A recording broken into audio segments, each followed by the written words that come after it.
1071 deyince hepimizin aklına aynı şey geliyor. Malazgirt, Alp Arslan, Bizans'ın yenilgisi. Ama size bir soru sorayım. Tamam, Türkler savaşı kazandı. Peki sonra? Anadolu öyle küçük bir yer değil. Bir savaşı kazanıp tamam artık burası bizim deyip çıkıp gitmekle olmuyor. Üstelik 1071'den sonra Bizans ortadan kaybolmadı. İstanbul hala oradaydı. Kaleler hala oradaydı. Ve Anadolu'da yaşayan insanlar da bir yere gitmemişti. Yani 26 Ağustos 1071'in ertesi sabahı Anadolu'nun tamamı Türklerin değildi. Peki bugün neden burada Türkiye var? İşte asıl hikaye burada başlıyor. Çünkü Malazgirt aslında bize Türkler Anadolu'yu nasıl fethetti sorusundan daha ilginç bir soru bırakıyor. Türkler Anadolu'da nasıl kaldı? Önce şunu netleştirelim. 1071 Türklerin Anadolu'yla ilk karşılaşması değildi. Türk toplulukları daha önce de Anadolu'ya akınlar yapmıştı. Ama Malazgirt çok önemli bir kırılma noktasıydı. Çünkü savaşın ardından Bizans'ın Anadolu'daki askeri ve siyasi düzeni ciddi şekilde sarsıldı. Ve bu durum bölgeye yönelik Türk göçlerinin ve yerleşimlerinin önünü açtı. Ama burada çok önemli bir ayrıntı var. Anadolu'ya gelen herkes asker değildi. İşte çoğu zaman gözden kaçırdığımız nokta bu. Çünkü tarih kitaplarında savaşları görüyoruz, orduları görüyoruz, hükümdarları görüyoruz. Ama savaş bittikten sonra ne olduğunu anlamak istiyorsak insanlara bakmamız gerekiyor. Bir Türkmen topluluğu Anadolu'ya geliyor. Önünde koskoca bir coğrafya var. Ama buraya sadece savaşmaya gelmiyor. Hayvanlarını otlatacak yer arıyor, su arıyor, üretecek yer arıyor, güvenli bir bölge arıyor ve zamanla burada hayat kurmaya başlıyor. Bazıları göçebe yaşamını sürdürüyor, bazıları yerleşiyor, bazıları şehirlerle ticaret yapıyor, bazıları tarımla uğraşıyor ve en önemli şey gerçekleşiyor. Yeni gelen insanlar artık bu coğrafyanın geçici misafirleri olmaktan çıkmaya başlıyor.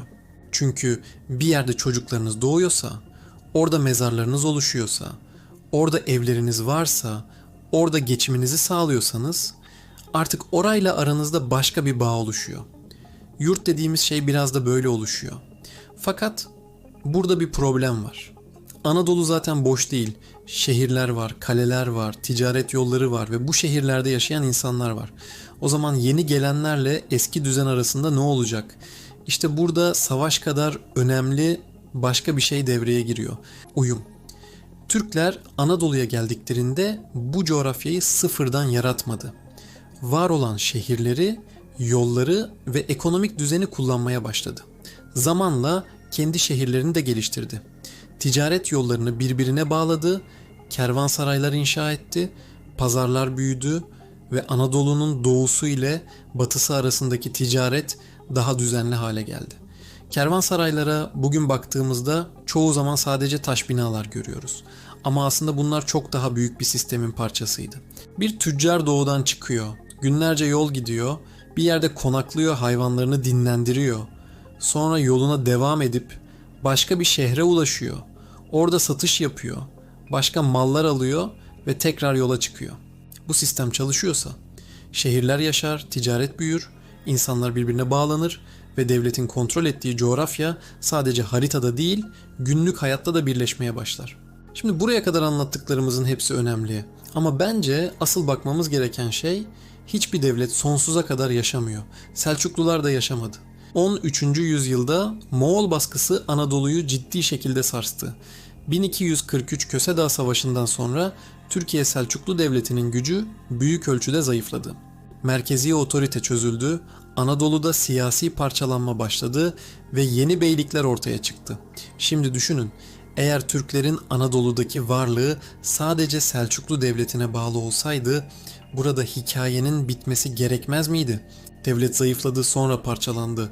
Peki Türkler neden Anadolu'dan çıkıp gitmedi? Çünkü artık mesele sadece devlet değildi, bir toplum oluşmuştu. Köyler vardı, ticaret vardı, tarım vardı, aileler vardı, nesiller vardı.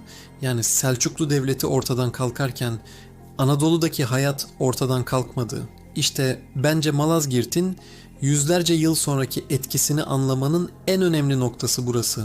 Sonra ne oldu? Beylikler ortaya çıktı. Kimi büyüdü, kimi başka bir güç tarafından ortadan kaldırıldı, kimi ticaret yollarını kontrol etmeye çalıştı, kimi sınır bölgelerinde güç kazandı.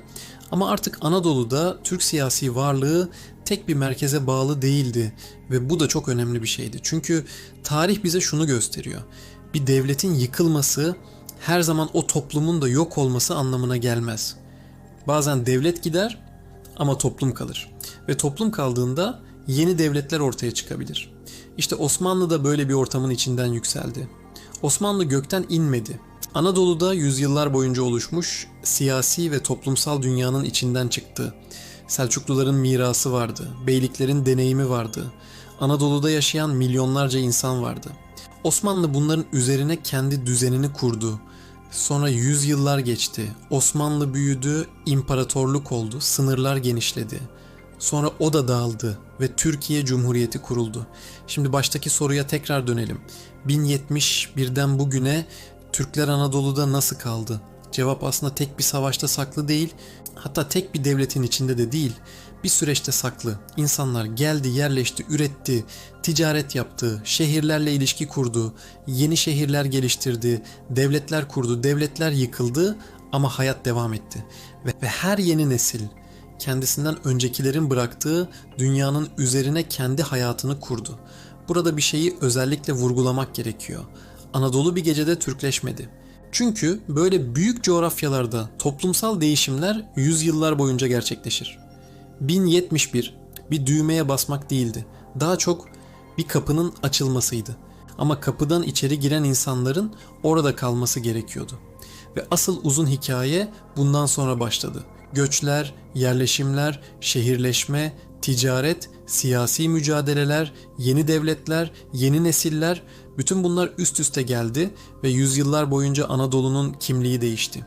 Bir de işin çok ilginç bir tarafı var. Türkler Anadolu'ya geldiğinde sadece Anadolu'yu değiştirmedi, Anadolu da Türkleri değiştirdi.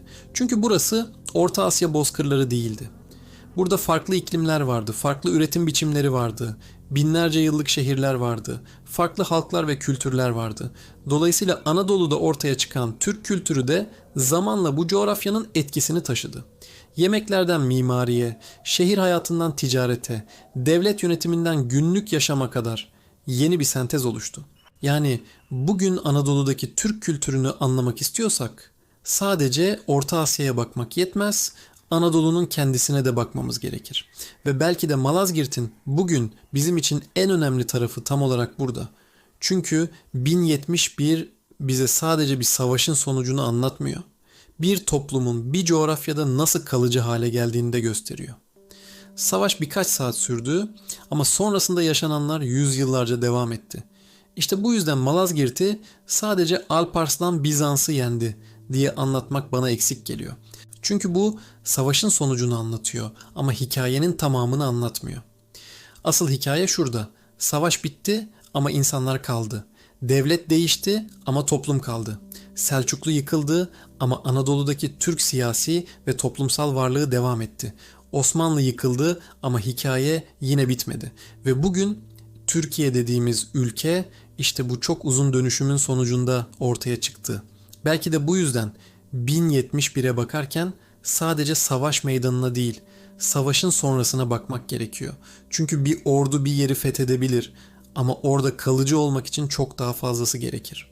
İnsan gerekir, üretim gerekir, ticaret gerekir ve en önemlisi nesiller gerekir. 1071'de Anadolu'nun kapısı açıldı mı? Evet. Ama o kapıdan geçip bir yurt oluşturmak bir günün işi değildi. Yüzyıllar sürdü.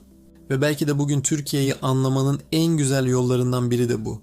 Haritaya bakıp sadece sınırları görmek değil, o sınırların içinde yüzlerce yıl boyunca nasıl bir hayat kurulduğunu anlamak.